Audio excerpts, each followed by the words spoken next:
Research and recording of Canadian creepies happens on the shared land and traditional territory of the Haudenosaunee and Anishinaabe peoples, many of whom continue to live and work here today.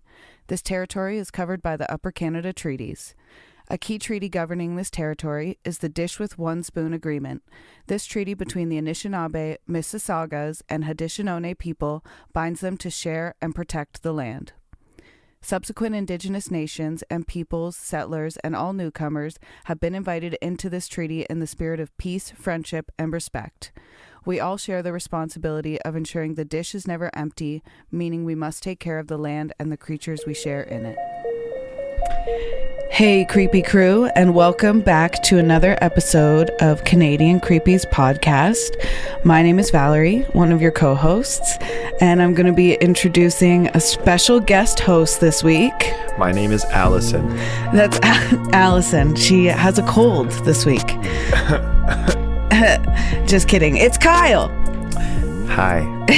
We're going to have Kyle on this week as we do our topic on the Phantoms of the Prairies, Manitoba's Most Haunted, Volume 1. And it works because lately I've been obsessed with Manitoba. Yes, you have been. I really want to go to Winnipeg. Shout out to Miyagi's Hotel and Lowell, who called me because I spun the wheel on their website.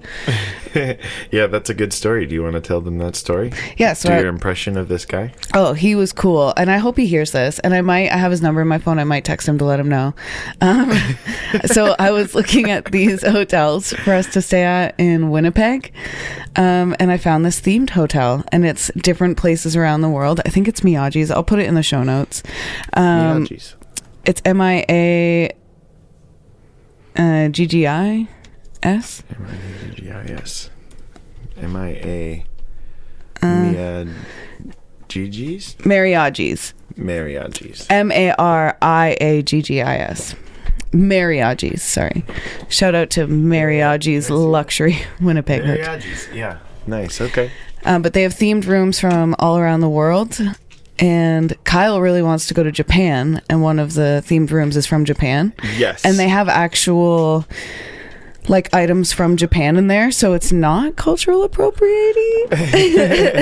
You know what's funny is Valerie wants to go to Manitoba and I want to go to Japan, so the compromise is that we're gonna go to a Japan themed room in Manitoba. In Winnipeg, yeah. For one night. Yeah. Maybe two if they sponsor us. What up? Just kidding. So that's compromise. That's compromise. And the other night, I was chilling. And actually, I was waiting to go on a Zoom with the NDP leader Jagmeet Singh. Not a solo humble brag. Not a solo Zoom. There was like 100 other creators in there, but it was very, very cool. And I was waiting for sort of that to begin, and my phone rang, and it was this cool man named Lowell, and he was calling me from Mariagi's, and he was like, "Hey, Valerie," and I was like, "Hey." He was like, "It's Lowell here, calling from Mariagi's," and I was like, "How's it going, Lowell?" And he was like, "Good. You were thinking about coming to have a stay with us?" And I was like, "Yeah, I was." And he was like, "When were you thinking?" And I was like, "The fall, Lowell." And he was like, "Oh, right on. Well, I sent you an email. You should check it out." And I was like, "I will, Lowell. Thanks for calling." He was like, "No problem." So I'm confident that when we book to go there, we're going to get like a sweet deal. Yeah. It sounds like I mean, it's great service that he called you. He followed up, and this was at like 8:30 p.m. I was like, wow, he's got a long work day. Wheel? Did you spin the wheel of prizes yet? Yeah. He didn't ask me that, but that's how he got my info, because I had to for the marketing info. Okay, I had to spin the wheel. My timeline is messed up. But then we got offered, I can't remember what it was in the email, but we had to claim by the end of this week, and we're not in a position to claim by the end of the week. Sounds a little Temu-y to me. Well, it's just a sales technique. Urgency. Temu sales. For Temu sales. Yeah, it's the Temu of hotels. Just kidding, Mariagi's. We want to come there. We shouldn't say that. Lowell. I digress. I'm sorry, Lowell. Okay, so welcome to Phantoms of the Prairie, Manitoba's Most Haunted, Volume 1. Today we're exploring 7 of the spookiest spots in the province, places with chilling histories and ghostly legends that might just keep you up at night. Ooh. Oh, am I supposed to read? Okay, Yeah, my and bad. do Manitobas. And I'm Allie. Just kidding. So, wait, no, I am confused. No, Manitoba is known for its beautiful prairies and friendly people. But there's a darker side to this province, lurking in old hotels, historic forts, and abandoned jails. From the eerie halls of the Fort Garry Hotel, Fort Garry, to the whispering corridors of the Vaughan Street Jail, we're about to dig into the stories that refuse to stay buried.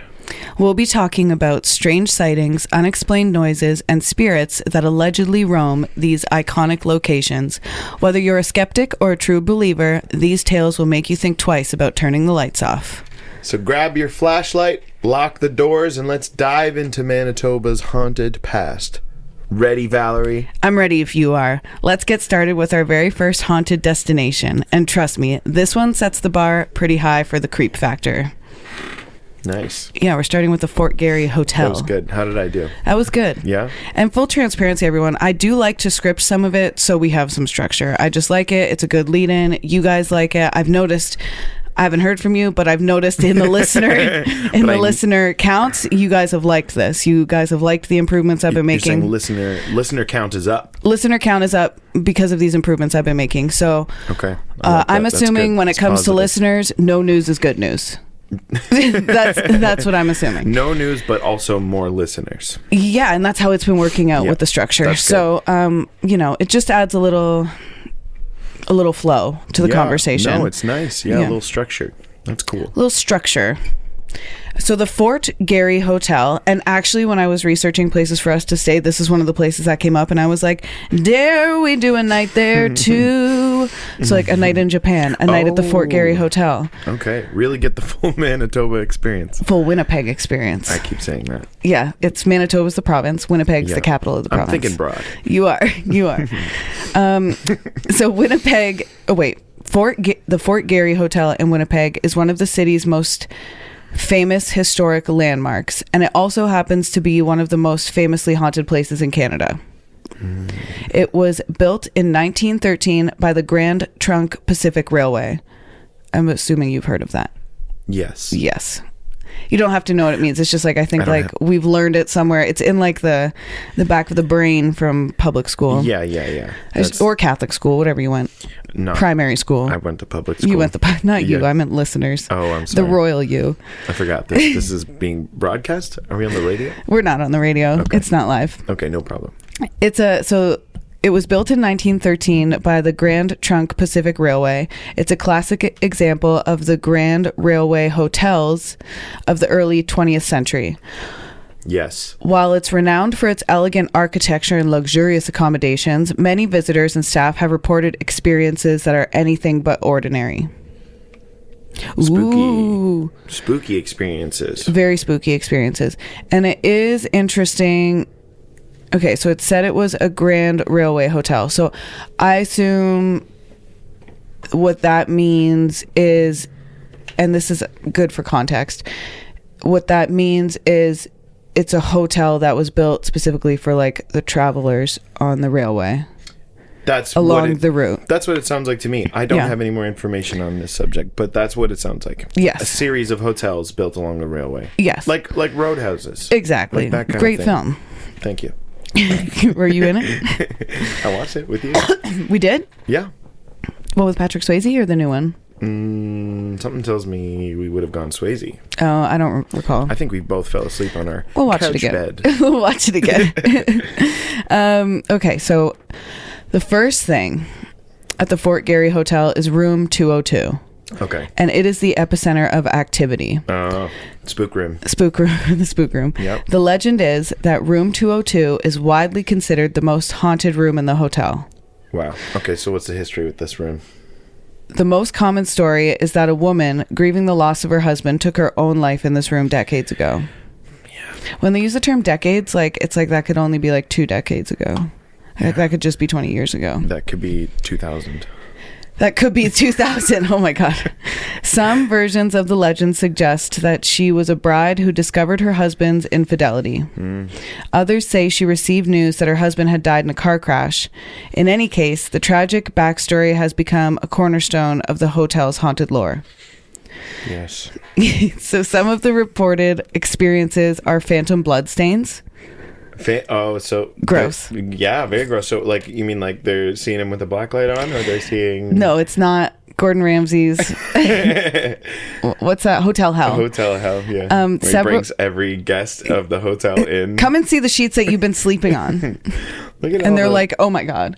Yeah, look at all the human viscera. Anyways, continue. I wonder how many of those people like tried to sue the hotel after. That's pretty awful. That's pretty a brutal approach. Yeah, I mean, it worked a lot of the times. But that's not what we're talking about. That's not what we're talking about. Okay, so phantom bloodstains. Several guests have claimed to see what appear to be bloodstains on the bed or on the floor, and they only for the stains to vanish a few moments later. Crazy. Like vanishing ink. Yep. Spooky. Apparitions are another reported experience. People have awakened in the night to see a shadowy female figure at the foot of their bed, sometimes sobbing or simply staring silently. I would have to leave. I don't think we will stay a night in the Fort Garry Hotel. I don't think we will do that. Because that's like the like sleep paralysis kind of shit. Oh yeah. my God. Which, shout out to my friend Jenny. Jenny, I just have to, quick sidebar. What up, Jenny? Yeah, what up, Jenny? A few... so I know we were talking about, so I have wild dreams. Yes. So I'll text Jenny, just for the listeners. If my dream involves Jenny, I'll text Jenny and I'll tell her the wild thing that happened. And then she will be like, oh, that will never happen. And that really calms me down. And I like that.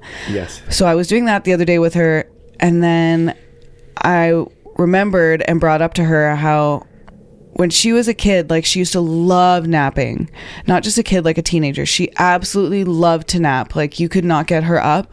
She would keep sleeping because she could lucid dream. Oh. She's always been able to lucid dream. Yeah. Which is crazy to me thinking back on it. What a skill, Jen. And then that's so lucid dreaming is when you're you can control your dreams. Yeah. So she does that, but what comes with that is sleep paralysis too. Yeah. So she'll get sleep paralysis where she says it's she's stuck there and it sounds like somebody's walking around her house and she can't move, or somebody's beside her and she can't get up. Right. So it's it's an interesting thing to have those two things kind of paired.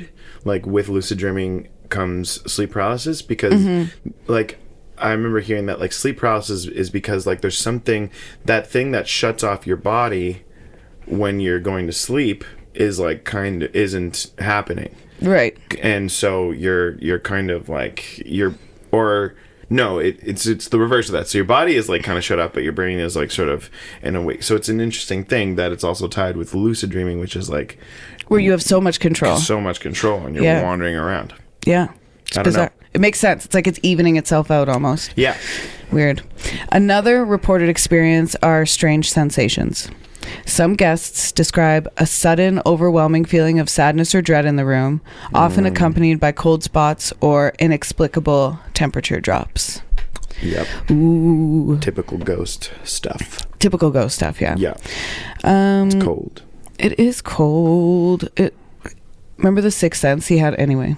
I haven't seen The Sixth Sense. You haven't seen it? Then I won't tell you. Okay. You haven't seen The Sixth Sense. We need to watch that. We watched The Ring last night. We did, and you hadn't seen that either. I had not seen it. Turns out I've only seen Scary Movie, I think. Yeah. Because you were probably wow, I know a lot of this from... Yeah, I was well, she's in a well in the ground. I know that. Yeah. And it's wet, and she comes out of the thing, and I was what, are we gotta wait for Ring 2 for her to pop out of the TV? But nope, she comes out right at the end, and it is scary. Spoilers. I was sleeping. You were sleeping. I'm gonna derail this podcast so much. I'm sorry. That's okay. It's fine. People are gonna love it. Okay. Beyond room 202, the Fort Garry Hotel has a reputation for ghostly apparitions in hallways, elevators, and even common areas like the lounge or the ballroom. Yep. Staff and guests alike have shared stories of a woman in a cloak or a gown. Ooh. Often described as an older style of clothing, this female apparition is said to appear in corridors or near the elevators, only to vanish as soon as someone approaches. Yeah. That's spooky. Yeah, don't like that. They also have shared stories of disembodied footsteps. So security personnel have reported hearing footsteps in otherwise empty areas of the hotel, particularly in the dead of night. Some say the footsteps sound hurried, as if the unseen entity is running or pacing. Which, like, if they're working, if they're stuck in a work loop or something. Yeah. Or if it's like, she's like, where's my husband? Yeah, where's my husband? Yeah, where's he at? Yeah. Cheating bastard. Yeah. There are also just pacing around. Elevator mysteries. So a few guests have mentioned elevators stopping. Mysteries. Yeah. Sorry. That's okay. A few guests have mentioned elevators stopping on floors without being called, or doors opening and closing by themselves late at night. Very mysterious. Very spooky. But to be expected of a hotel, I feel. That the elevators just kind of jump around on their own? Sure. That's to be expected. It's a hotel. What do you want from us? The elevators go up and down. They just do what they're meant to do. There's also lights, orbs, and odd occurrences. Yeah. You always see that. Always. Lights and orbs. Lights and orbs. That sounds like a good song. Lights and orbs and odd occurrences. Ding, ding, ding, ding, ding. We'll record it after this. Thank you. No problem. While full-bodied apparitions tend to be the most dramatic sightings, smaller, subtler phenomena are also common at the Fort Garry. Flickering lights. Guests sometimes report flickering lamps or overhead lights in their rooms. Hotel maintenance crews often can't find electrical faults to explain the activity. Okay. Orbs in photographs. Visitors taking pictures in the lobby, hallways, or their rooms occasionally discover unexplained orbs or light anomalies in their photos. While orbs can sometimes be attributed to dust or reflections, some swear these are spiritual in nature. Yep. I remember hearing about orbs as a kid, and then like all my pictures have orbs in them, probably because it was dusty. Right. Yeah. I remember. Or because spirits are always around me. I love that. See, but I like the ghosts idea. I've always thought it's kind of just like really fun that there could be ghosts. Yeah. Whether I believe or not, I don't know. I don't really love dark, spooky places that are supposedly haunted, but there's a part of me that does. But the orb thing, then I was like, come on. Orbs? You're like, those are just tricks of light. Yeah, that's stuff that happens. That happens when I stand up too quick. Yeah, I see what you're saying. I don't know. But that's not an orb. Off. Yeah, I see what you're saying. But, But some people believe. And that's fine. And I could be wrong. That's right. There's always room to be wrong. Orbs could be ghosts. Facts. Sorry. T. T. Doors opening on their own. A frequent claim involves doors, particularly in the upper floors, swinging open or slamming shut when no one else is around and without any noticeable draft or breeze. Yeah. Yep. The Fort Garry staff are often the most reliable storytellers when it comes to hauntings, as they spend countless hours within the hotel's walls. So housekeepers report... Several housekeepers have reported entering supposedly empty rooms to find furniture rearranged or to see indentations on freshly made beds, as though someone had been sitting there moments before. That would spook me out. I would have to leave. I would quit. I mean, yeah. I would be done. I would be like, was I just sitting there? I don't recall. It must have been me. Yeah.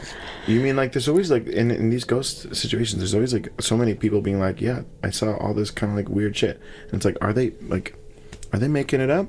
I don't know. You wouldn't think so. You don't want to think so. But then when everybody thought TikTok was getting banned in the States, some of these American creators really admitted to some stuff that was faking it. So yeah. There have been stories of the front desk receiving calls from unoccupied rooms. Okay.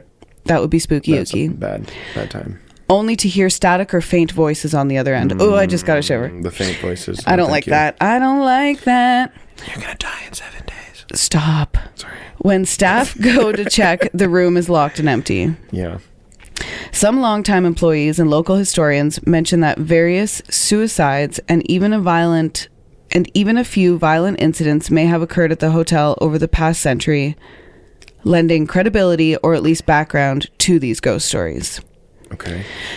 Despite, or perhaps because of its haunted reputation, the Fort Garry Hotel remains a popular destination for tourists and locals alike. Yep. Many guests book room 202 specifically for the thrill of experiencing paranormal activity. Yep. We'll book 203. Yep. The management has largely embraced directly beside it. Yeah. The management has largely embraced the haunted lore, recognizing that it adds a certain unique charm to the establishment. Yeah.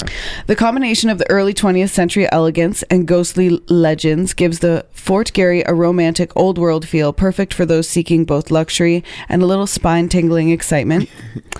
And at times, local tour groups include the Fort Garry on their haunted tours, and they share ghost stories and allow participants to explore areas rumored to be the most active. Wow. Like 202. Yeah.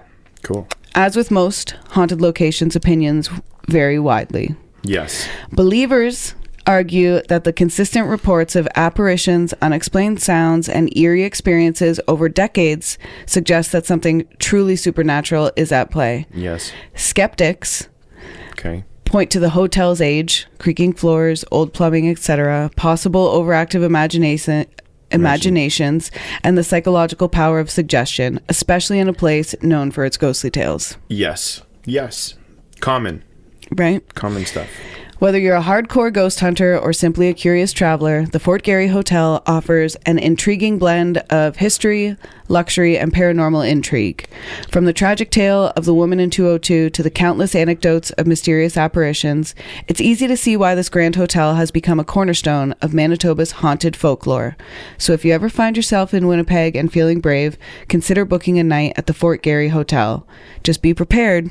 You might not be sleeping alone. Ooh. And you know what? I think it's fun. It's a fun thing regardless. It's a fun thing, yeah. There's no point to go around being like, I don't see any ghosts here. I mean, you could. You can if you want to. Why not? But what's the point in, you're just rooting other, if you don't believe in ghosts, then, don't freaking stay there. Don't ruin it for other people. Yeah, let them have their fun. I don't go to Halloween haunt and say Halloween sucks. Yeah. And say, I like Christmas better. I also don't think that the teenagers that are in drama class are real boogans trying to scare me. But I do think that, and I hate when that illusion is broken for me. Well, that's the thing. I would never break the illusion for you. No. And that's why I beat them up when they scare you. Exactly. I've never beaten anybody. Never once. Okay. Should I move on to the next location? You absolutely should. Okay, so the next location is the Dalvenert Museum. You ever heard of it? Can't say I have, no. Well, then I'm learning you one about some Canadian landmarks and places. Give me the knowledge. Which is the whole point of this podcast. Yes. To spook and to be Canadian. To be a Canadian spook. That's right. Spook and ook. For my answer, it almost seemed like I wasn't paying attention. Yeah, a little bit. So the Dalvenert Museum is a beautifully presented Victorian mansion in Winnipeg with a long history and plenty of ghostly lore to match. Love. Once the home of Sir Hugh John Macdonald, the son of Canada's first prime minister. Whoa. So Hugh John Macdonald is the son of John A. Macdonald. Yeah. John A. Macdonald is a rat bastard, and we all know that. Yes. I think, right? Residential schools. So yeah. Yes. Yeah, he's a rat bastard, right. Colonizing, whatever. Yeah. Yes. Anywho. Dalvenert. So Dalvenert Museum We're just tossing out rat bastard. Yeah, Dalvenert Museum was once the home of Sir Hugh John Macdonald, the son of John A. Macdonald. Yeah. It is now a museum that offers visitors a glimpse into the 19th century life. However, it's also earned a reputation as one of Manitoba's most haunted sites, with staff and guests reporting eerie encounters that go well beyond typical museum fare. Yes. Okay. Here's a brief history. Let's hear it. It was built in 1895. Dalvenert, I might be pronouncing that wrong, but that's okay. Also known as the Sir Hugh John Macdonald House, is a prime example of Victorian era architecture. Like, I might want to go here when we go to Winnipeg. Sir John Hugh Macdonald served as a lawyer, politician, and briefly as the Premier of Manitoba. His home was later converted into a museum to preserve the local heritage and showcase the era's lifestyle. The house has been carefully restored to reflect its original 19th century grandeur, including period-appropriate furnishings, wallpaper, and decorative pieces. I mean, that alone is very fun to just go see. That would be very fun. Yeah, just to see an honest,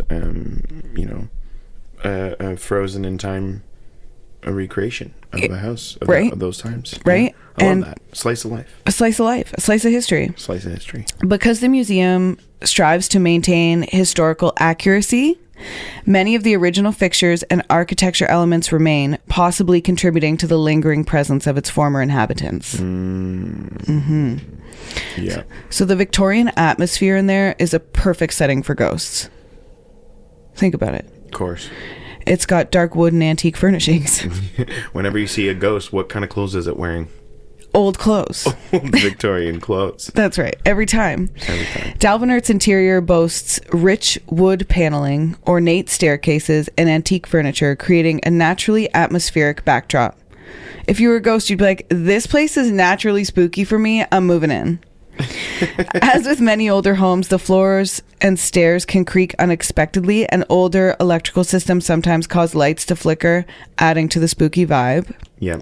And the museum often relies on subdued lighting to protect its antique artifacts, which can lend itself to eerie shadows and unexplained reflections. The classic Victorian... How did I get there? What? How did they get there? The classic Victorian ambiance often puts visitors on edge, making them more attuned to any unusual sounds or sights. I would be so hypervigilant in there. I'm stoked. I'm going to be so exhausted after being in there. We're going to have a nap. That's cool with me. So here are some of the reported paranormal activity. There are apparitions and shadow figures. Yep. A lady in a period dress. Some visitors have not like a period dress where you get your period. A dress from the time. Yeah, that was an important distinction to make. Because I immediately thought like, wow, a period dress. How cool would that be? How comfy would that be? How comfy would a period dress be? Honestly, I thought of that with the built-in undies and Something your dress goes right over on it. You're just free flowing. Free flowing. Yeah. Someone make me that. Wanna ride down. Some visitors have reported glimpsing a woman in late 19th century attire moving through rooms or standing near windows. Ghost clothes. She tends to vanish if approached. Yeah. She's shy. Just Don't like bug the her. other ones. Don't bug her. Don't talk to her.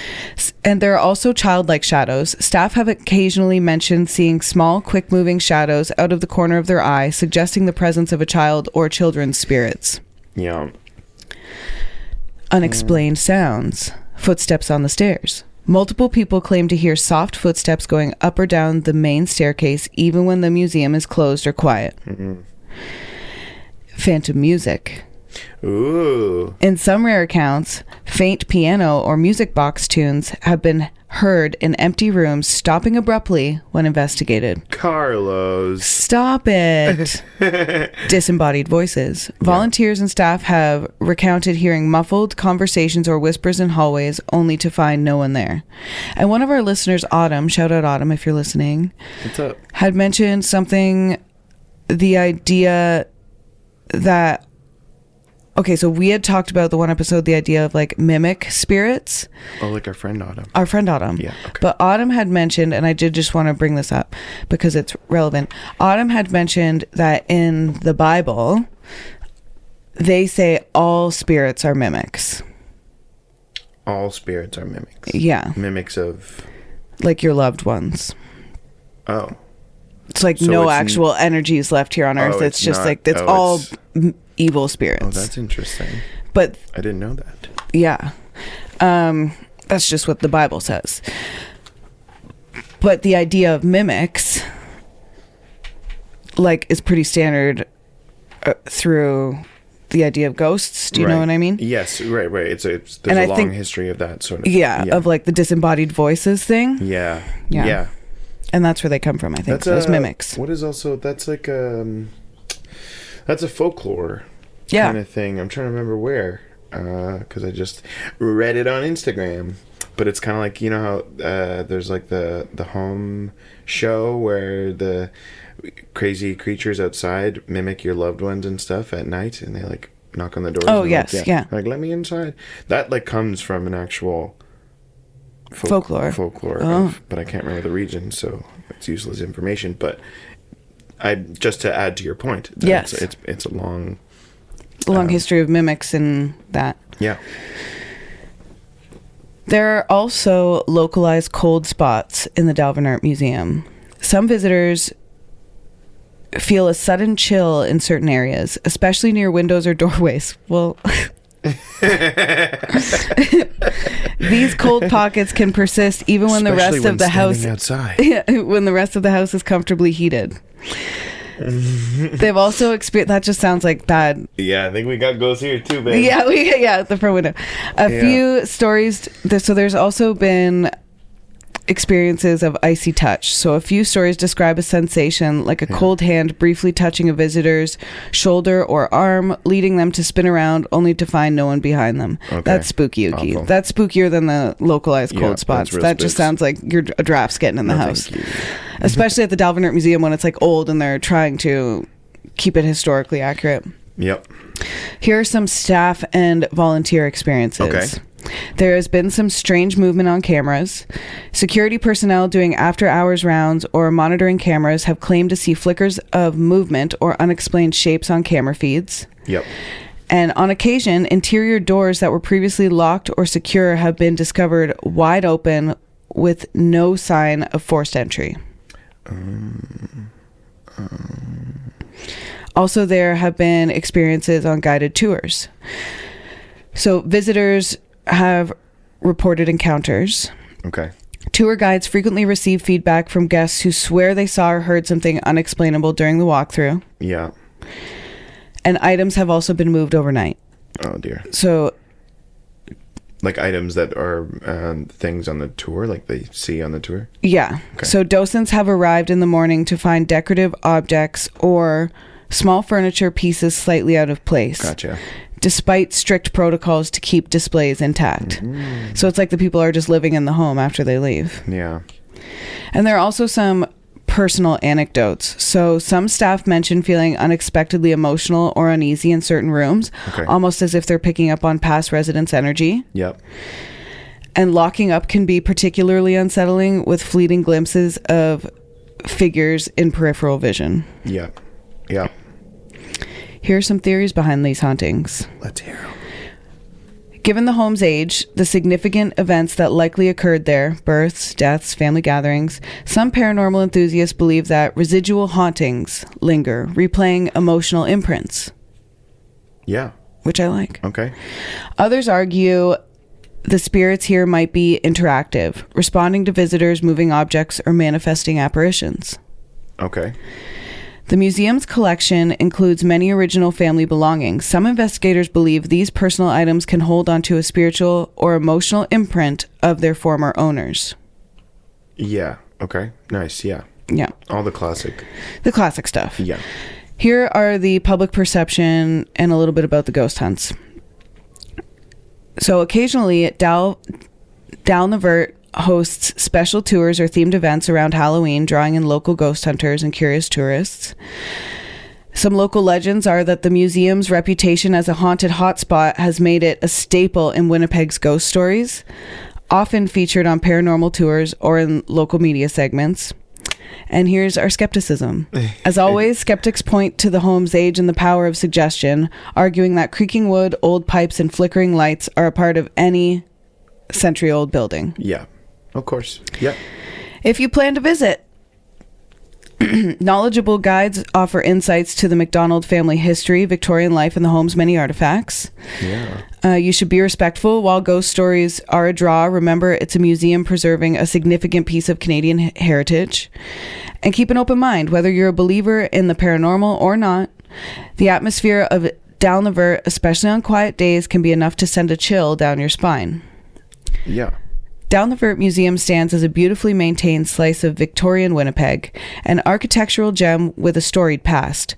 For many visitors, the ghostly encounters are eerie happenings The ghostly encounters and eerie happenings only enhance the sense of stepping back in time.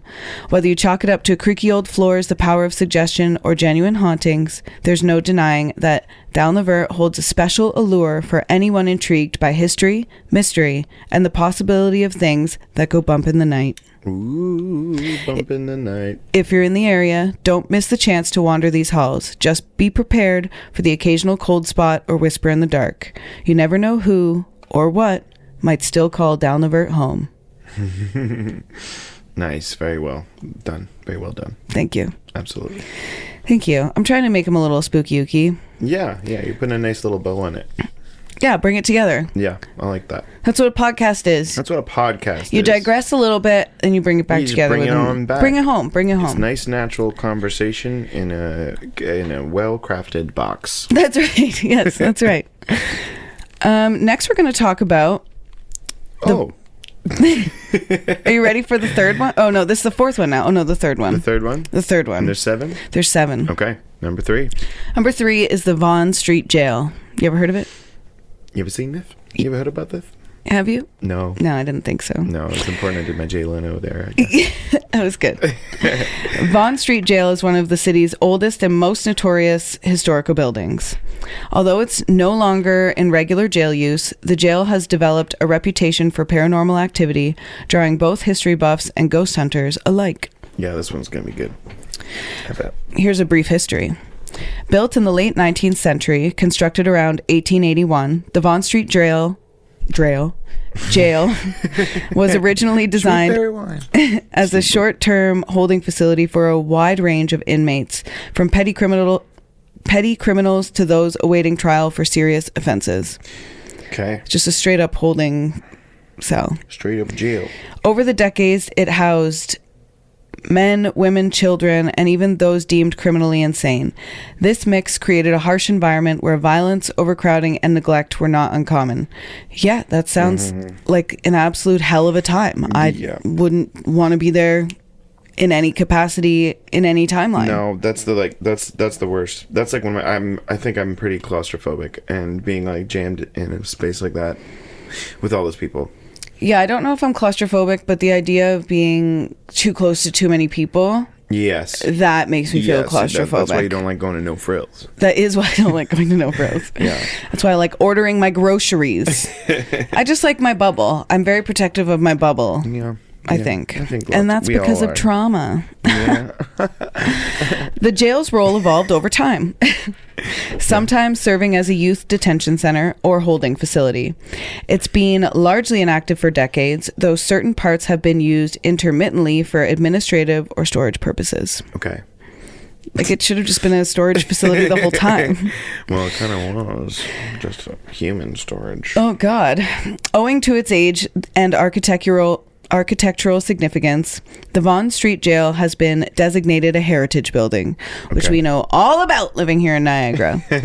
Yeah, lots of heritage buildings. Lots of heritage building. Yep. And it has been spared from demolition, but its fate is somewhat unknown. As in, they might demolish it. As in, they might. The jail's long history, marked by suffering, punishment, and occasionally tragic incidents. Occasionally, something tells me it's more than occasional. It should be frequently tragic incidents, has led many to believe that the building harbors restless spirits. Yeah. So the jail atmosphere is another perfect setting for hauntings. I mean, if truly it's like tortured souls lead to spirits and ghosts, if that's the premise here, a jail is a perfect... That's the spot. That's a hot spot. Tortured, little, just trapped. It's all about being trapped. That's right. Yeah. Uh-huh. The Vaughan Street Jail was built in an era when jails were designed to be intimidating. The structure features thick walls, heavy iron doors, and tight passageways that amplify even the smallest sound. Yeah. Even during the day, the jail can feel dim. When it's open for tours or special events, much of the interior remains shrouded in shadows, contributing to its eerie ambiance. Yeah, you can hear the ambiance kicking in right now. You can. Sounds carry and echo through the corridors, heightening any sense of unease or paranoia, an ideal recipe for ghostly legends. Yeah. Very scary. Very scary. Here's some of the reported paranormal activity. Okay. Visitors claim to see dark human-like silhouettes lingering near cell blocks or moving quickly across hallways. These figures often vanish when approached. Like, they don't want to be talked to. They're doing their thing. Yeah. Sorry, I keep cutting you off this whole episode. I'm just really interjecting nonsense probably for the most part.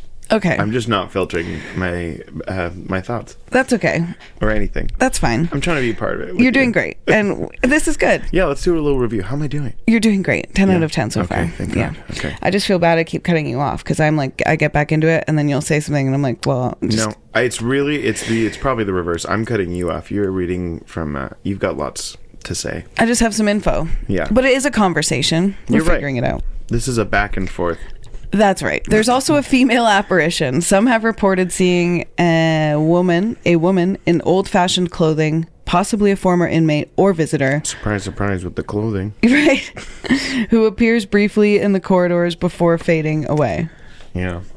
There are also reports of unexplained sounds. One of the most common reports is the clank of metal bars or doors slamming, even when all the doors are secured and no one else is around. People on tours sometimes hear muffled voices, cries, or whispered conversations echoing from empty wings of the jail. Yeah. And late at night, the distinct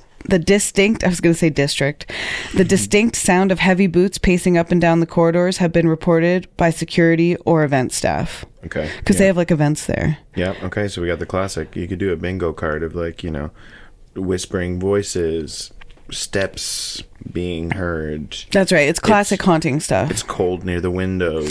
Well, that's not in this one. Oh, we're about to get there. Particular cells, especially those once used for solitary confinement, are known for abrupt temperature drops, described by some as an icy blast against their skin.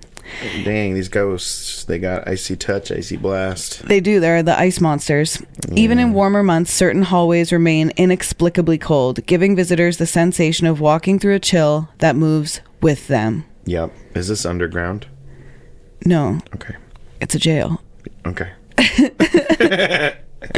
Here are some staff and volunteer experiences. This dungeon music is making me picture it's a dungeon. Oh, it's a jail. It's above ground. Okay. Because the Vaughan Street Jail isn't a fully operational facility, most encounters are shared by local heritage groups, occasionally open the jail for historical tours or Halloween events.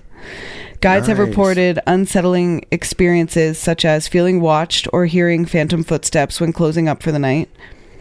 Yep. Security personnel also share these experiences. On rare occasions, the building is monitored by security guards or maintenance workers who do checks in the otherwise vacant structure. They've spoken of hearing cell doors banging and seeing fleeting shadows on camera feeds. Whoa. Yeah. Also, paranormal investigators have been there. Well, naturally. I mean, teams granted access for investigations claim to have recorded EVPs or electronic voice phenomena. Okay. Mysterious voices or sounds that appear on audio recordings and have captured orbs or unexplained light streaks on video. There you go. Tag that off your bingo sheet. Orbs. Orbs. Yeah, so the paranormal investigators have been there too. Yeah. No, that's yep, classic spooking place. Classic spooking. Yep. Here are some theories behind the hauntings. Residual energy. Given the jail's brutal history, overcrowding, harsh punishments, and the presence of inmates facing life-altering sentences, some believe emotional turmoil has left a residual haunting, replaying intense moments. Yep. Others speculate that certain spirits may be aware and interactive, responding to visitors with footsteps, door slams, or whispered words. Okay. Skeptics argue that the jail's inherently oppressive atmosphere, combined with prior knowledge of its violent past, can trigger heightened senses or misinterpretations of normal building noises. Which is your favorite? Here's the public perception in ghost hunts. There are historical tours, so the jail is occasionally open to the public for guided tours, especially around Halloween, and these tours focus on both the building's historical significance and the numerous ghost stories that have circulated over the years. Local paranormal groups sometimes host investigations or ghost hunting nights. These events often sell out quickly, reflecting strong public interest in the jail's haunted reputation. If you guys hear this, sponsor us. Sponsor us. I'll come do one of those events. Give us a sponsor. Give us a sponsor then. Why not? Also, media coverage. News outlets and local bloggers frequently feature Vaughan Street Jail in lists of most haunted places in Manitoba, fueling its legend. Very good. Right? Mm-hmm. If you're going to visit the jail, there is limited access. The jail isn't open year-round. Access typically comes through scheduled tours or special events. Keep an eye on heritage societies or paranormal group announcements for opportunities to explore the site and respect the space. Remember, this is a protected heritage building. Visitors are expected to follow guidelines, respect roped-off areas, and refrain from vandalism. Yeah, I mean, it's like, you know, you've all seen movies. Don't go beyond the restricted sections. That's how the ghost stuff happens. That's how it happens. That's where the haunted comes from. Yeah. You'll just become another ghostly statistic. I was hoping that's where you were going with that. Yeah. Well, you see, I hesitated to say the word because I was like, I don't know if I can pull it off. You did it. I don't know if I can pull off saying statistic. You did it. I did. And you ate it with those statistic. Yep. The Vaughan Street Jail stands as a stark reminder of Canada's early penal system. Penal. No way, you laughed at penal. I was like, I can't do it. Where inmates from all walks of life passed through its imposing gates. Over a century's worth of stories, ranging from routine incarcerations to tragic deaths, have woven themselves into the very fabric of the building. For those who venture inside, the weight of history is palpable, and the reported paranormal occurrences only heighten the sense that some part of the past refuses to rest. Whether you're a believer in the supernatural or a curious skeptic, exploring the Vaughan Street Jail offers a glimpse into Manitoba's darker history, and perhaps a brush with the spirits who still linger behind its iron bars. Nice. I like that. I know, I'm liking these close-offs. I like that. That's good. Iron bars. You know? It paints the picture. That's right. It does paint a good picture. Next, we're going to talk about Lower Fort Garry. Lower Fort Garry. Yeah, so we did the Fort Garry Hotel. Okay. But Lower Fort Garry is in St. Andrews, Manitoba. Okay. And it is one of the oldest stone forts in Western Canada. Okay. Steeped in both history and ghostly legends. And when I read that, Western Canada, I was like, is this a mistake? Because I usually read things from the lens of us being in Ontario. Yes. And I guess we're Eastern. Yes, we are. We are Eastern. We're the cutoff for Eastern. Because Manitoba's right beside us. Okay. They must be Western. Okay, dumb question. Is there a Central? There's a Central, no? I guess we're Central. Maybe Ontario's Central. But we have Eastern time. I don't know. Eastern time zone? Let me see. Okay. Look it up. What time zone is... Manitoba. No, Toronto. Eastern Standard Time. Yeah, we're Eastern Standard. Okay. I don't know how this works. Eastern Standard. I just know that that's what we are because of TV shows. Winnipeg is Central Standard Time. So they're an hour behind us. Yeah. So, and also the thing was wrong. Right? Because it said it was Western. Well, this is in St. Andrews. Oh, okay. St. Andrews. So it could be... More west. More west Manitoba. Okay.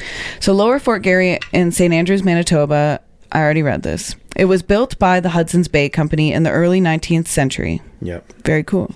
This natural historic site is renowned for its role in the fur trade era, treaty signings, and frontier life. But beyond the historical significance, many believe that echoes of the past linger in the form of apparitions, strange noises, and unsettling encounters. It was constructed in the 1830s, built by the Hudson's Bay Company. As a trading post and administrative center, Lower Fort Garry, also known as the Stone Fort, played a pivotal role in the fur trade economy. Love. Over time, it served as a prison, a training ground for the Northwest Mounted Police, and a treaty negotiation site, notably Treaty Number 1 in 1871. Okay. Should I look up what that was? Sure, yeah. Treaty Number 1? Yeah. The very first treaty? Okay. In Treaty 1, the band of Yellow Quill received a further 25 square miles of land to be laid out around the reserve. The government agreed to maintain a school on each reserve whether the First Nations wanted it, and also prohibited the introduction or sale of liquor on the reserves.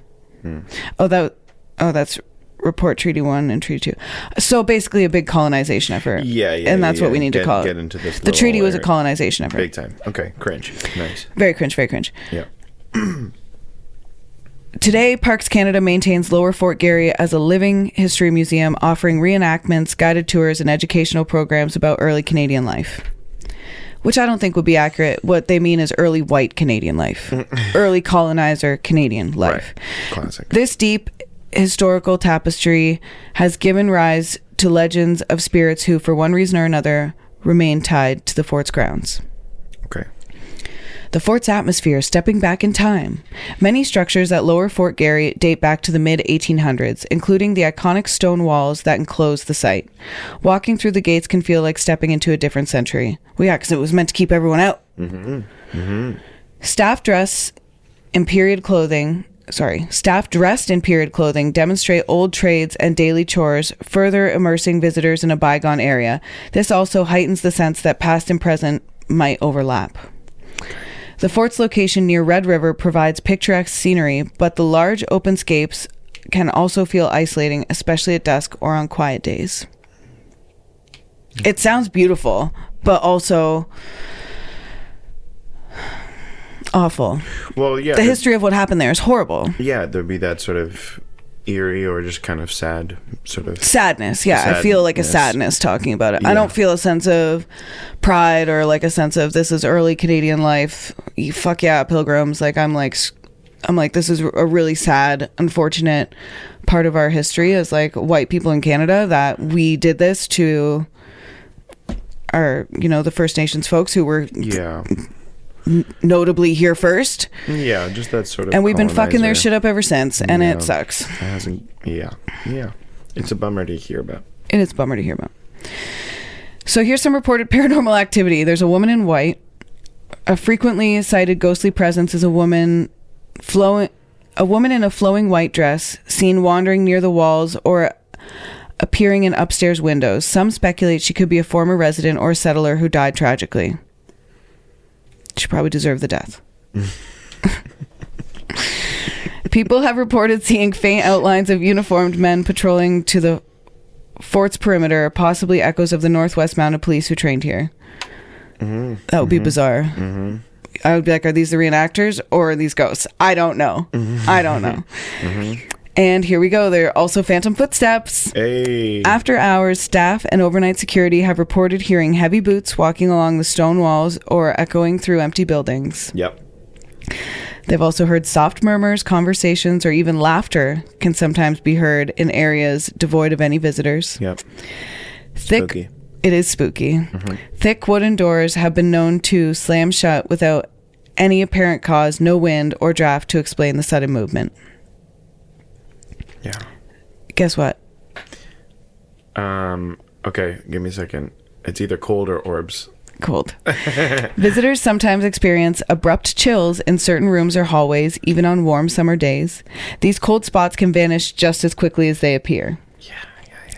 Ironically, fireplaces, once a source of warmth, have been hotspots for strange temperature fluctuations and unsettling sensations. So there are icy drafts by the fireplaces too. Oh, interesting. Which if the flume is open. The little icy pockets that ghosts leave are like ghost equivalent of peeing in the pool. Yeah. I like that. Maybe they're just peeing. Just standing next to us peeing. I'm a ghost. I can just pee here. I can pee wherever I want, but it's cold because I'm dead. That's right. I like that. Here are these staff and visitor encounters. Those who spend long hours in period costumes have some of the most compelling tales. Right, and period costumes, as we know, are costumes you wear of the time when you're on your period. That's right. The costumes you wear when you're on your period that absorb all the blood so you can free flow. So you can free bleed. Love it. Sensing unseen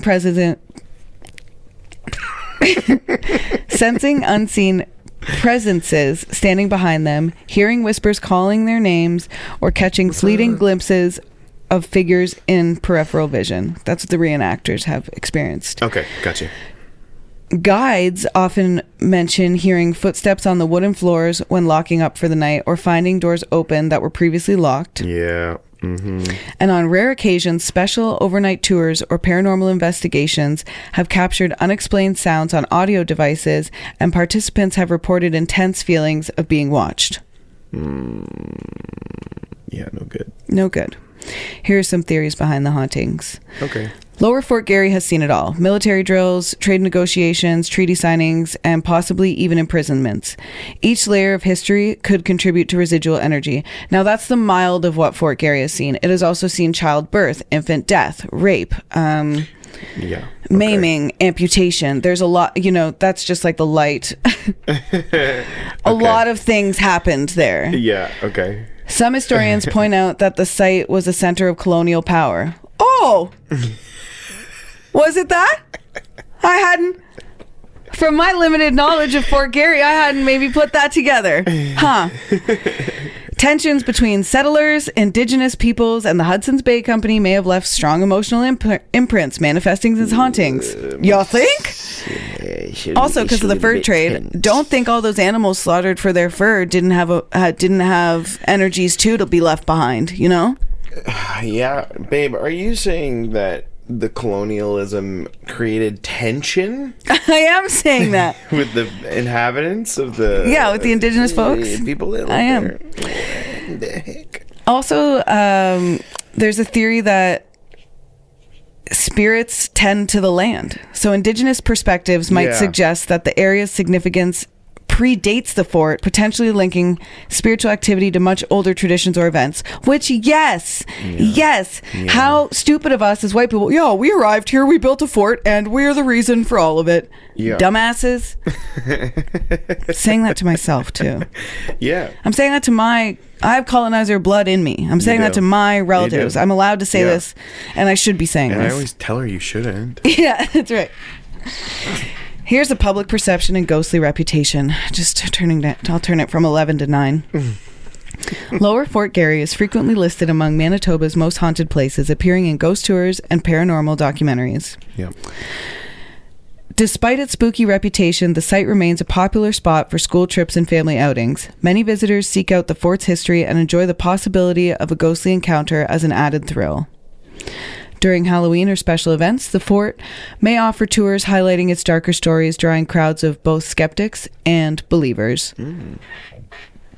Which it's very cool. All of these places have haunted tours, and you're available to... It's accessible for folks to visit. Yeah. Right. Yeah, because, it's good. I mean, it's nice. They're making a little bit of cash off of that, too, I'm sure. I hope they have... Yeah. I just hope the history is I'm not going to get into it. So if you're going to visit Lower Fort Garry, it's seasonally operated. So Parks Canada typically opens the fort to the public from spring through fall, though hours and programs can vary. So it's not open right now if you're listening at the time of the recording. Okay. Right. It's cold. Yeah, it's cold. No one's doing it. Not paying for heating. Exactly. Mm-hmm. Plus, with all those ghost... they like it cold. Yeah. Yeah. There are guided tours and reenactments where costumed interpreters demonstrate historical trades and crafts, giving visitors a glimpse into the 19th century life. That's so fun. It is fun, and sometimes sharing ghost stories along the way. Yeah. And it's important we got to explore. If we explore respectfully. It's the combo. It's the portmanteau of those two words. That's right. Resplore. You gotta resplore. Use the word resplore when you're referring to respectfully exploring. I love that. While the grounds invite curiosity, it's essential to follow guidelines, respect any restricted areas, and treat reenactors and staff politely. Yep. Don't be like the jerks who are mean to the haunted people at Wonderland. Yeah, that beat them up for no reason. We don't like that. Don't hate them. Lower Fort Garry stone walls have witnessed a rich tapestry of Canadian history, from commerce and diplomacy to conflict and daily pioneer struggles, and rape and colonialism and all that. Yeah. It's little wonder that stories of restless spirits and unexplained phenomena abound. Whether you're drawn by the fort's educational value or its paranormal reputation, stepping inside these walls is an immersive journey into the past. If you visit, keep your eyes peeled for that elusive woman in white or the sounds of soldiers' boots echoing through empty corridors. You might just experience firsthand why this storied site remains one of Manitoba's most enduring haunted landmarks. Please resplore. Please resplore. Exactly. Resplore. Resplorkfully. Resplorkfully. Okay, we have 3 more and then the current case. Okay. This one is the Burton Cummings Theater. Yay. Which I thought you'd be excited about because it's a theater. And for those of you who don't know... Burton Cummings. Who's Burton Cummings? From Guess Who? Oh, okay, yeah. Well, see, it's very good you're on here because Allie wouldn't have known that. So the Burton Cummings Theater is the guy. So the okay, that's the got it. So I do know who the Guess Who is. I always mix them up with the Who. Yeah. But the Guess Who is Canadian. But did the Who and the Guess Who come out like around the same time? And if so, why did they do that? Because maybe I don't know. Maybe they didn't know of each other. I don't know. The Who, Guess Who. Maybe they were trying to pick. One was trying to piggyback on the other. Yeah. The other's fame. Which came out first? Let's find that. Okay, you do the Who. I'll do Guess Who. Okay.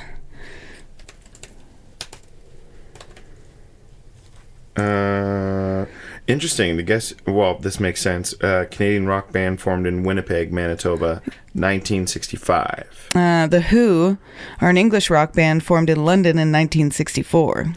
Bastards. The Guess Who. They're like the Who, and they're like, well, we'll be the Guess Who. We'll be the Guess Who. And we'll have our own theater full of ghosts. Yeah, that's right. So is Burton Cummings the lead singer? Yeah, okay. He's the one that looks like Wayne Gates. Oh, show me. I love Wayne Gates. Shout out to Wayne Gates. Our NDP He does look like Wayne Gates. Is he still alive? I think so. I'm pretty sure. Yeah. I believe our boy Bert's touring and stuff. Maybe I'm wrong. I could be wrong. 77 years old. Wow. Yeah. I love Burton Cummings. I do too now. He's married to Cheryl DeLuca. Who's that? You were just telling me. I was just telling you. Okay. I'm going to get into this then, now that we know. Okay. So, Burton Cummings Theater in Winnipeg, once known as the Walker Theater. No sugar tonight. I'm a coffee. No sugar tonight in my tea. This century-old building has entertained generations with plays, concerts, and community events. Yet beyond its storied performances, many believe the theater hosts a cast of spectral figures and unexplained phenomena. Here's a detailed exploration of its history and the hauntings that have made it a local legend. Cool. So it was originally the Walker Theater in 1906. This building was commissioned by Corliss Powers Walker and his wife, Harriet. What a name for a man, Corliss. Yeah. Corliss. Corliss Powers Walker. Corliss Powers Walker.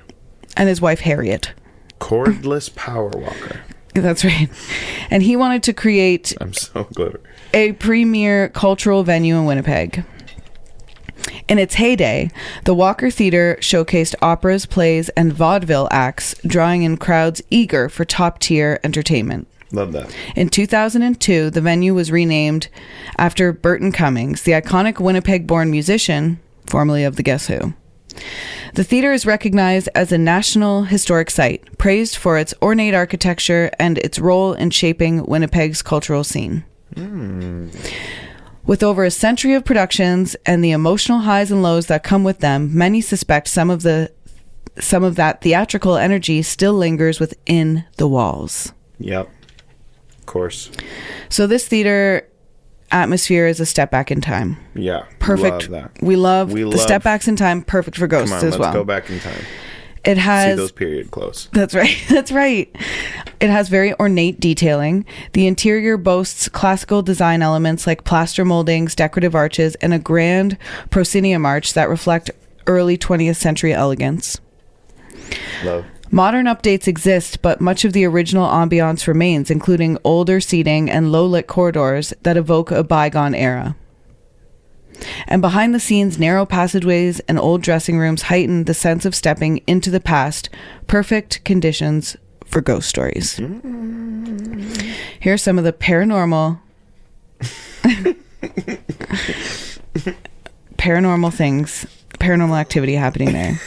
And one of the, just like going into this, I'm laughing because of the smirk that came across your face. At every place, there seems to be a lady in white. Okay. Yeah. Some claim to have seen a female figure dressed in an old-fashioned attire, drifting through the aisles or appearing briefly in a balcony box. She vanishes when approached. Yeah. Mm-hmm. A few stories mention a former caretaker or night watchman who supposedly still roams backstage, checking doors and ensuring all is well, long after his earthly shift ended. He loves it. He loves the theater. He's working the graveyard shift. That's right. But here are some of the unexplained sounds. There's been phantom applause.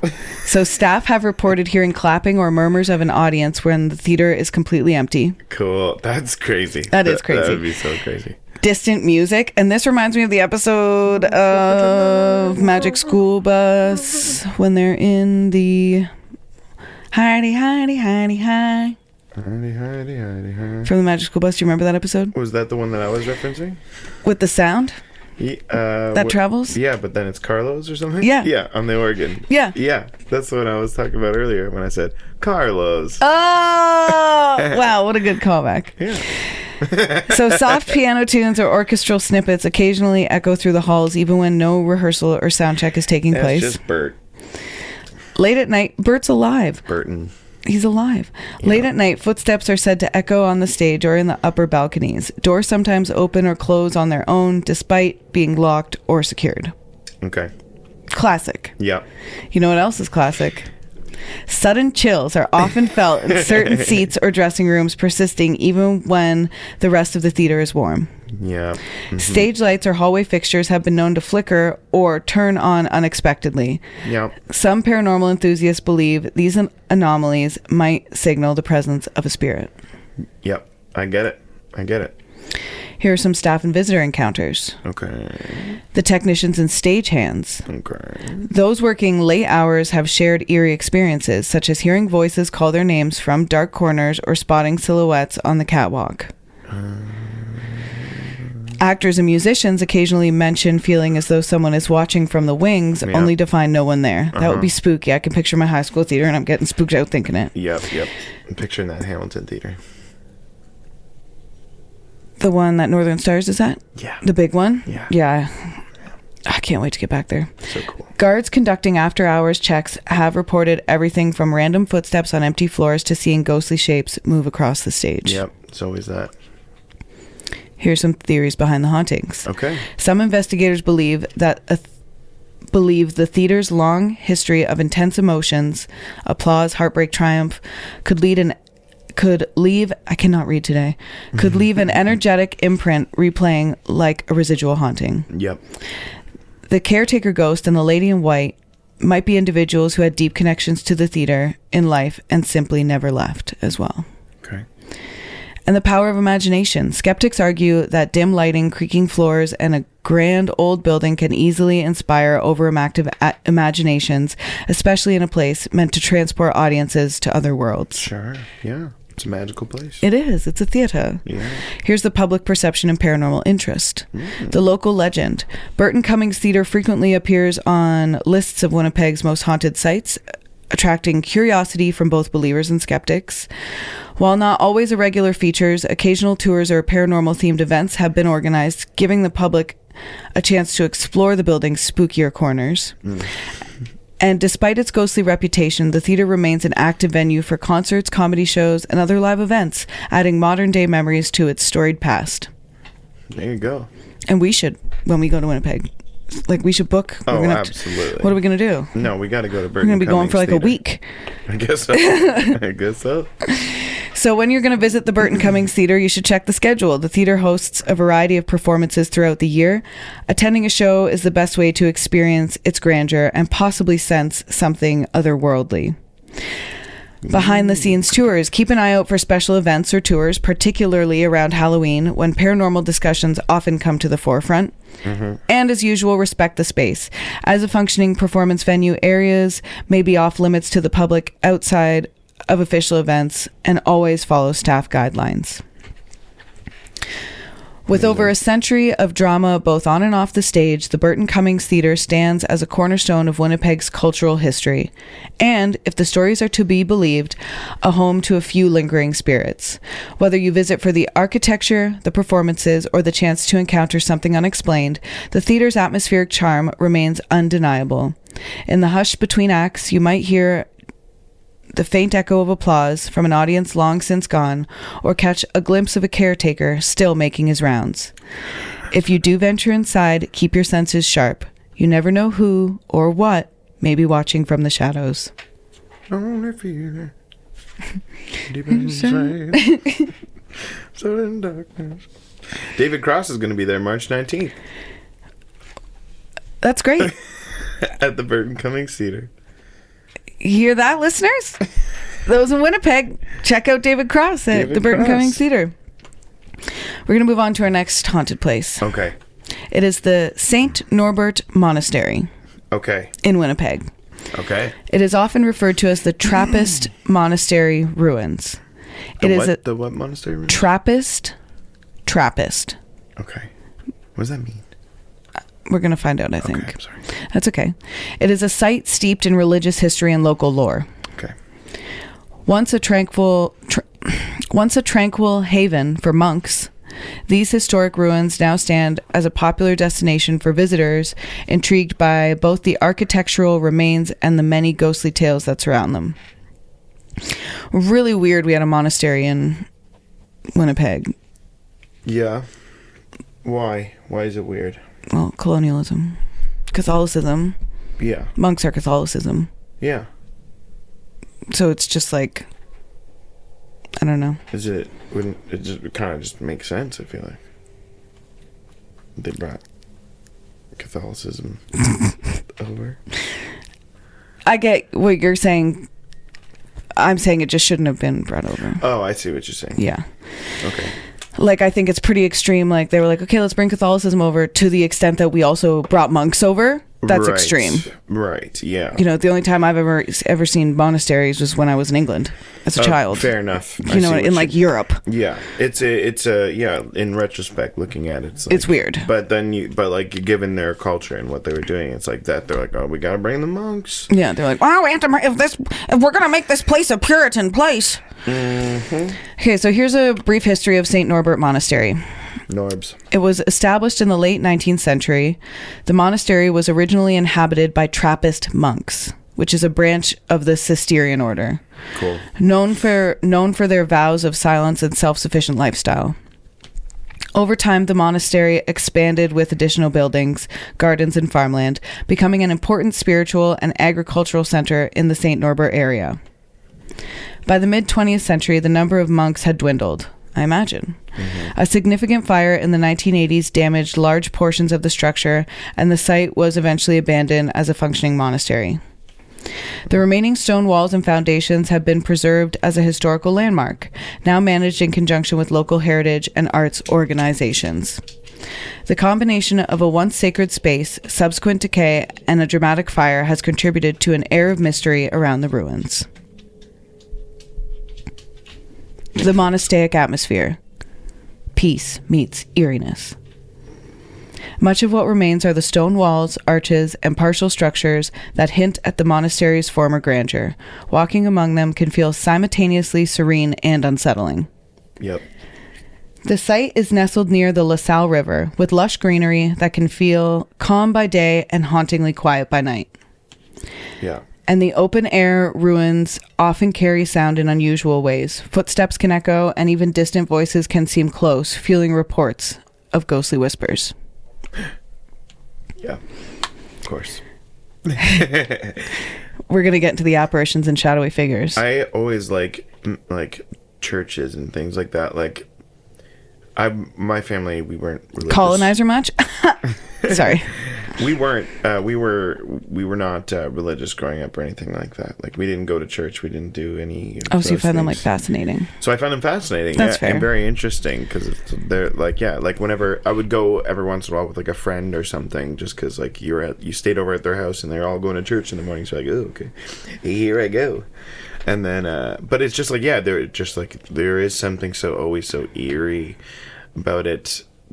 To me, it's always felt a little bit like weird, but cool and fun that everyone is kind of, will like sing together or do, like that's like, they're just interesting. They're interesting. The community it breeds is interesting. The values I won't discuss, but the community it breeds is interesting. Yeah. So some of the apparitions and shadowy figures. The most commonly reported sightings involve shadowy shapes resembling monks in hooded robes, which makes sense. Yes. Witnesses claim to see these figures gliding silently through the ruins, only to vanish when approached. Ooh, gliding monks. Ooh. Mm-hmm. And there's also, guess what? A white-clad woman. Less frequent but still notable are the reports of a spectral woman in a white gown, white-clad woman, seen moving along the remaining corridors or standing near crumbled walls. There are unexplained sounds. Some visitors swear they've heard soft chanting as if monks were still gathering for prayer. Cool. This phenomena is especially reported during quiet evenings or early mornings. The crunch of gravel or the scuff of shoes can be heard in empty areas, prompting many to look around in vain for another visitor. And faint voices, too low to be understood, have been described in various corners of the site, often prompting visitors to question whether they're truly alone. Yeah. Even on warm summer days, certain spots within the ruins can feel inexplicably cold, giving visitors goosebumps or chills. Well, that's because it was affected by fire. And at night, people sometimes capture orbs or strange lights in photographs.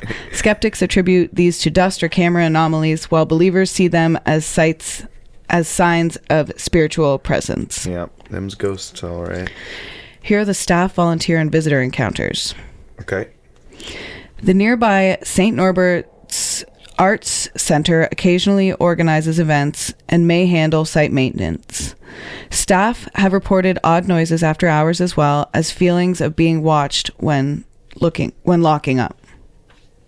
Yeah. Monk company. You're keeping monk company. Researchers who've spent extended time documenting the ruins sometimes share stories of inexplicable sensations, like a gentle tug on clothing or the distinct smell of incense with no apparent source.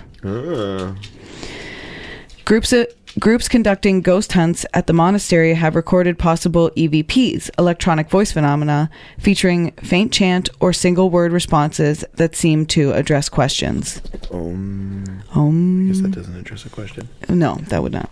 And I don't think that's the chant of monks. I'm sorry. That's okay.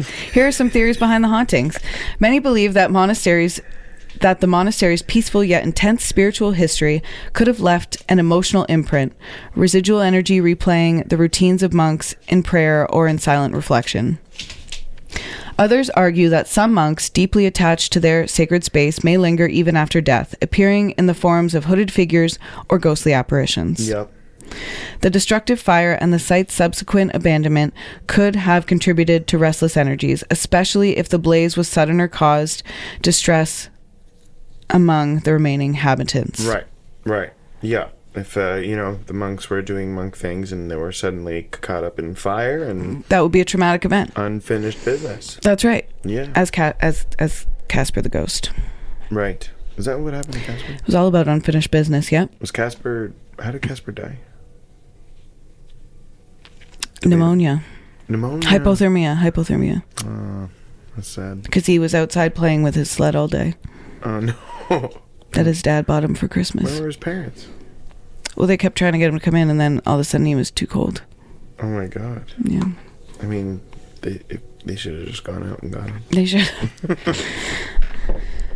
Public perception and paranormal interest. Here's the local legend. The St. Norbert Monastery ruins frequently appear on lists of Manitoba's most haunted sites, drawing both ghost hunters and curious visitors alike. Sorry, it is a local legend. That is not the local legend behind it. Okay. Despite or perhaps because of its haunted reputation, the ruins serve as an important cultural and historical attraction, often featured in Winnipeg area heritage tours. And the area around the monastery occasionally hosts art exhibitions, musical performances, and community gatherings, adding a contemporary layer to the historical setting. Mm-mm. And if you're going to visit the St.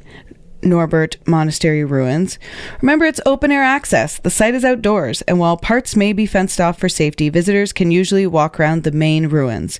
Check local guidelines or posted signs for permitted areas. Respect the site. As a heritage location, it's crucial to respect barriers, avoid climbing or unstable structures, and leave no trace of your visit. Yes. And ideal times. Daytime tours offer a chance to appreciate the architectural beauty and historical context, while evenings can heighten the eerie atmosphere if you're feeling brave. Yeah. I thought you were going to say, because, like, remember, it is outside, but please do not smoke cigarettes wherever you go. Remember, this place was rocked by a fire. No, that would have been funny and topical. St. Norbert Monastery stands as a testament to Manitoba's religious past and the enduring intrigue of places long abandoned. The stone arches and crumbling walls whisper of devout monks, quiet prayers, and a life devoted to contemplation. Beautiful. Yet for many, the quiet corridors and shifting shadows evoke something more. A lingering presence that refuses to be forgotten. Whether you visit for the history, the architecture, or the thrill of encountering a hooded phantom, St. Norbert Monastery remains one of Winnipeg's most captivating and possibly haunted destinations. If you do make this trip, listen closely. You might just hear the distant echo of chanting carried on the prairie wind. Cool. Eerie. Love that. Yeah. All right, we have one more. Wow. One more time. I regret saying that. This last one we're doing is the Marlborough Hotel. Like the Marlborough Man. Yep, Marlborough Man. Marlborough. Marlborough. You say it how you want, I'll say it how I want. Right, Marlborough is a historic... The Marlborough Hotel is a historic landmark in downtown Winnipeg. It is one of the city's most infamous haunted location. That's staying in. That's staying in. Fine. With its century-old history, opulent design, and dark past, the building has been the subject of numerous ghost stories and unsettling encounters. Many believe the spirits of former guests and employees continue to linger within its halls, making it a hot spot for paranormal enthusiasts. Ooh. Originally named the Marlborough Inn, it was constructed and opened in 1914. The hotel was built during Winnipeg's economic boom. Okay. Designed in an elegant Gothic revival style, it was intended to be a luxurious getaway for travelers and high-profile guests. Okay. Yep. During the 1920s and 30s, so Prohibition and crime era, like many grand hotels of its time, the Marlborough became a gathering place for secretive dealings, illicit activities, and even organized crime. Yep. Rich people shit. Yeah.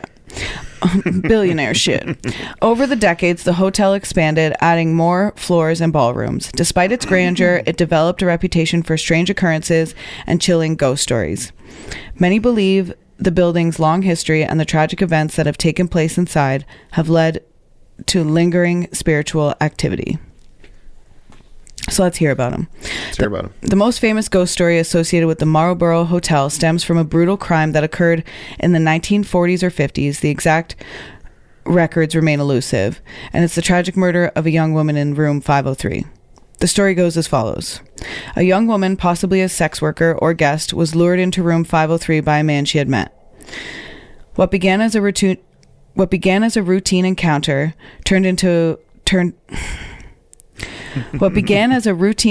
turned violent. She was attacked and strangled. Her body was left in the bathtub before being discovered. Oh. Some versions claim her killer was never caught, while others suggest he may have been a well-connected man who evaded justice. Yeah. This tragedy has led many to believe that her spirit never left. Yeah. The woman who lost her life in room 503 is said to be the hotel's most active and well-known spirit. Many guests, employees, and paranormal investigators have reported sudden chills and drastic temperatures even when the heat is on, unexplained knocking on the walls and doors with no one outside, disembodied whispers often described as a female voice murmuring softly or calling out, a phantom presence some say they feel watching them even when alone. Some hotel guests have even claimed to wake up in the middle of the night feeling as though they were being strangled or held down, a possible residual echo of the victim's final moments. Oh, dear. I hate that idea. I hate that idea. I know. I hate that sleep idea. Paralysis. Yeah, that's kind of fear of it. Yes. Yeah, paralysis. And as every location in haunted Winnipeg has, we also have a lady in white. We got a lady in white. Apart from the haunting of room 503, another female apparition has been sighted in the hallway and staircases. And while we're on the subject of female apparitions, it's probably because so many of us have been brutally murdered and killed throughout the years. Thank you. Nice. Wearing a flowing white gown or an old-fashioned dress, you'll see her. She'll often move silently, sometimes vanishing into thin air. And she'll appear suddenly before guests or workers, only to disappear when approached. Yeah. Some believe this lady in white is the same woman from room 503, while others suggest she could be a different former guest who met an untimely end. Yeah. I mean, where there's one, sadly, there's probably many. Given lots of money and, kind of feelings of I can do what I want. And just traditionally, women haven't had the easiest of times surviving. Historically, we have not had it easy. When men with money... And now we're in an era where we're going to be used for just straight up eggs and... reproduction. It's fucked up. It's fucked up. Why can't we just be we create life and can sustain life? Can't we just be respected? Thank you. I know. Throughout the hotel. What? Handmaid's Tale. And I hate it. I hate it. And don't worry, listeners, if you also hate it, I'm actually doing something about it. Hell yeah. I just can't talk about it.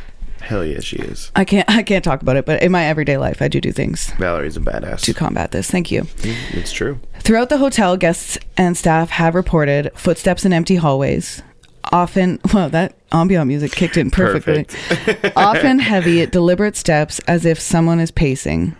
Distant, eerie laughter coming from nowhere. Doors opening and closing by themselves, sometimes slamming shut violently. Objects moving on their own. Glasses sliding across tables and chairs shifting slightly. The fifth floor, where room 503 is located, is said to have the most frequent supernatural disturbances. Reminds me of that episode of Community we watched last night. That you watched last night? Yeah, you were asleep, I guess. Thank you. The basement area, which... Thank you. The basement area, which once housed staff quarters and maintenance rooms, is another hotspot for ghostly activity. Employees have reported seeing shadowy figures darting between rooms, hearing whispers or hushed conversations when no one else is there, feeling an unseen presence following them as they move through the dimly lit corridors. You know who else was probably not treated well there? The workers. The janitorial staff. That's right. Yeah. That's right. And I'm going to go ahead and speculate that the janitorial staff were likely also people of color and indigenous. Because even though slavery did not exist here in Canada, racism still did and does. Let's remember that. Yeah. Some workers have become so unnerved that they refuse to go to the basement alone. Yep. I get that. There are several theories as to why the Marlborough Hotel is haunted. Residual hauntings, as usual. The energy of past events, particularly traumatic ones, may have imprinted on the building, causing certain moments to replay like echoes in time. Yep.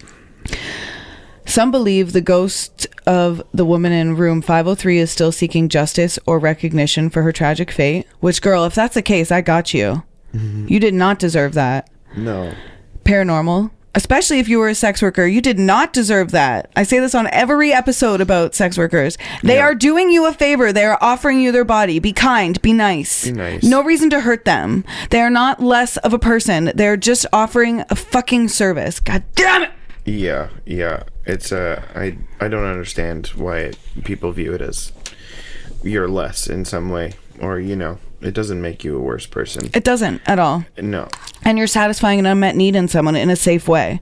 Yeah. You know what I mean? It should be. It should be safe for both parties. Yeah. I don't know. So they also say that the Marlborough Hotel might be a paranormal thin spot. Ooh. Due to its age, history, and emotional energy, some theorists suggest that the Marlborough may sit on a location where the veil between the living and the dead is weaker. Yeah. Okay. Oh, and also, this might be just a fun fact for anybody listening who has a husky. A 2 different color-eyed husky. I heard this theory the other day. Enter promo code. Yeah. Enter barkbox.com/creep. Just kidding. We're not sponsored by them or anyone. And that's why there are no ads in this. But if you have a husky and has, or any dog that has one brown eye and one blue eye. Heterochromia? Is that what that's called? I don't know what that's called. Sorry. But one it's because one eye can see the living and one eye can see the dead. Oh, I like that. That's fun. Yeah. Just like David Bowie. That's why he made that album right before he died that was like about him dying. Lazarus. Yes. Regardless of the cause, I love that album. I do too. Regardless of the cause, the sheer number of eyewitness accounts and first-hand experiences suggest that something unexplained lingers in the hotel. Yeah. Okay. The Marlborough Hotel remains a stunning architectural relic and a functioning hotel, but those who visit it offers more than just vintage charm. Whether you're a skeptic or a believer, stories of ghostly encounters continue to surface, keeping the legend alive. Yep. Would you dare to stay the night in room 503? Would you? Would you be brave enough to explore the basement alone? Huh? One thing is certain, the Marlborough Hotel holds secrets that refuse to stay buried. Yep. They refuse. You're not going to keep them silent. There at the Marlborough Hotel. I'm filling space because Valerie's looking something up. Before we wrap up today's episode, yes, let's shift from the ghostly hauntings to extraterrestrial mysteries. Ooh. And we'll put the current case song in here. This is it? Okay, there it is, or is it here? Is it right after this?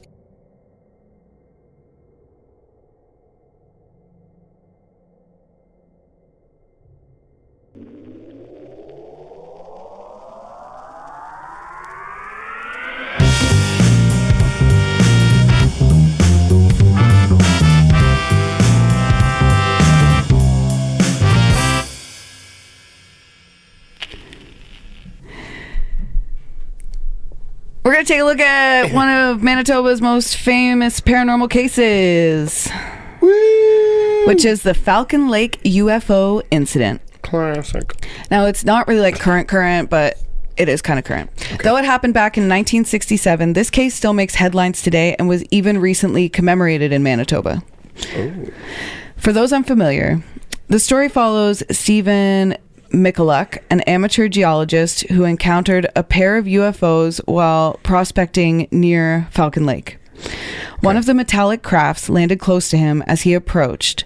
A blast of hot gas from the craft burned his chest, leaving behind a grid-like pattern of wounds.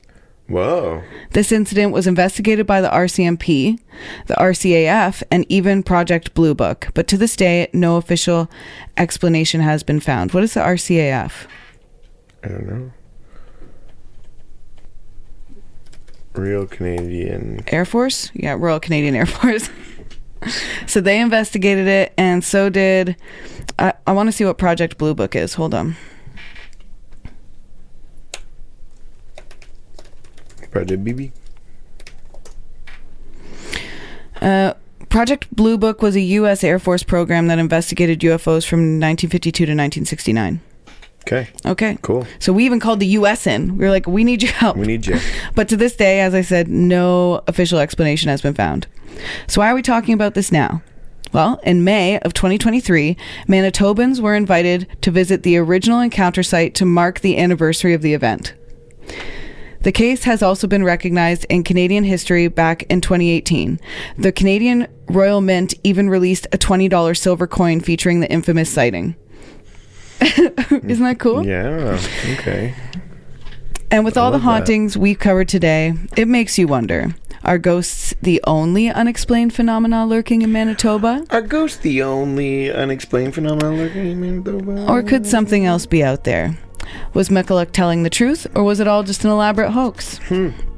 Let us know your thoughts over on Instagram at Canadian Creepies, and we'll post a photo of the Falcon Lake Incident coin for those of you who wanted to check it out. Cool. And that's it for today's episode. Oh. It's just a short and sweet. So soon. Yeah. Thanks for listening, and we'll see you next time for another dose of true crime, paranormal, and all things Canadian and creepy. Woo. Thanks for having me on. Thanks, Kyle, for subbing for Allison. And I'm Allison. And this has been Canadian Queepies. Don't let the bed queeps bite. Bye.